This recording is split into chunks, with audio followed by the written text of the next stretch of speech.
16-17 বছরের একটা অপশাসন, দুঃশাসন আপনাকে যদি মনে করেন যে মানে কারেকশনের একটা প্রসেস যদি থাকে, তাহলে সেটা একটা lengthy process. But to make it better, মানে মানে একটা শর্টকাট যদি আমি বলি, আচ্ছা, এটা আমার দলের অ্যাক্টিং চেয়ারপারসন যেটা বলেছেন, আমাদের দলের 31 দফা একটা কর্মসূচি উনি প্রণয়ন করেছেন, এবং এটা ছিল আজ থেকে 1 বছর আগে। এই 31 দফা প্রণয়নের আগে 27 দফা ছিল। এই 27 দফা প্রণয়নের আগে 7 থেকে 8 মাস এটার উপরে কাজ করেছেন। তার মানে কি 2 বছর ধরেই কিন্তু এটা নিয়ে কাজ করা হচ্ছে।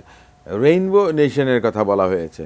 তার মানেটা কি, যে যুগপৎ আন্দোলনে, গণতান্ত্রিক আন্দোলনে, স্বৈরশাসন বিরোধী আন্দোলনে যারা ছিলেন তাদের সকলকে নিয়ে মানে জনগণের সরকার প্রতিষ্ঠিত হবে যদি বিএনপি ক্ষমতা যায়।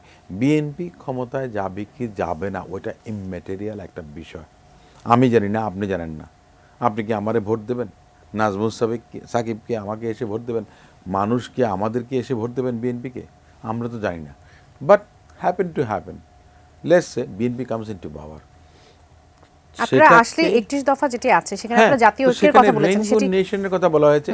সে জায়গাতে কি কি সংস্কারের কথা বলা হয়েছে, বিচার বিভাগ থেকে আরম্ভ করে, সংবিধান থেকে আরম্ভ করে, পার্লামেন্টের দ্বিকক্ষ বিশিষ্ট আপনার পার্লামেন্টের কথা বলা হয়েছে, সমস্ত কিছু। মাঠের অলরাউন্ডার আমি, আর ঘরের allrounder Tylex. Tylex toilet cleaner, clean মানেই টাইলক্স। সেকেন্ড থিং, এমফাসাইজ দেওয়া হয়েছে এই সরকার যেন কোনো কারণে ফেল না করে। ফেল না করার আগে তো আপনার মনে করেন যে সাকসেসফুল হবে কি কি বিষয়ে, সংস্কারের বিষয়ে যদি যে সমস্ত কথাগুলো একটা আছে যে আপনারা যা যা করবেন আপনারা বলে দেন যে আমরা এইটুকু পারিনি বা এটা ধারাবাহিকভাবে করতে হবে, পরবর্তী সরকার সাকসেসর যারা আসবেন তারা করবেন। আমরা কমিটেড টু ডু দিস, আমরা সেটা অব্যাহতভাবে করে যাব, এই কমিটমেন্টটা করতে পারি। একটা সময় মনে হয়েছিল যে আসলে এই ব্যাপারে আইনগত ব্যবস্থা নেওয়া উচিত, কিন্তু এখন আমার কাছে মনে হচ্ছে যে আসলে কার বিরুদ্ধে নেব। কারণ অত্যন্ত মানে দুর্ভাগ্যজনক বিষয় হচ্ছে, আমি যেটা একটু আগে বলছিলাম যে সাবেক তথ্যমন্ত্রী হাসান মাহমুদ তিনি আমার বিরুদ্ধে মামলা করিয়েছিলেন তার লোকদেরকে দিয়ে, কিন্তু এখন তিনি কই? তাকে তো সুন্দর মতো একটা সেফ এক্সিট দিয়ে দেওয়া হলো, তিনি বেলজিয়ামে চলে গেলেন। কিভাবে গেলেন তিনি? কারা তাকে যেতে দিল? তো আমার খুবই আক্ষেপ এই বিষয়টার প্রতি যে কেন এই ধরনের লোকদেরকে চলে যেতে দেওয়া হলো।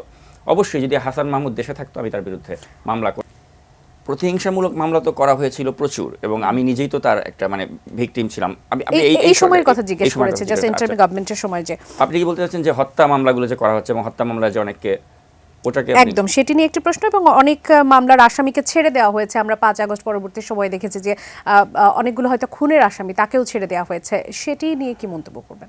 অবশ্যই এটা যে সরকারই করে থাকুক না কেন এটা তো ন্যাক্কারজনক কাজ, এবং এক্ষেত্রে আমি মনে করি যে এটা যারা করছে এটা একটা বাণিজ্য হিসেবে অনেকে দেখছে, যে ছাত্র হত্যায় ঢুকাতে পারলে সেখানে আর জামিন হচ্ছে। আমরা সেরকম কিছু প্রতিবেদনও দেখেছি যে বাণিজ্য হিসেবে নেওয়া হয়েছে সেটিকে।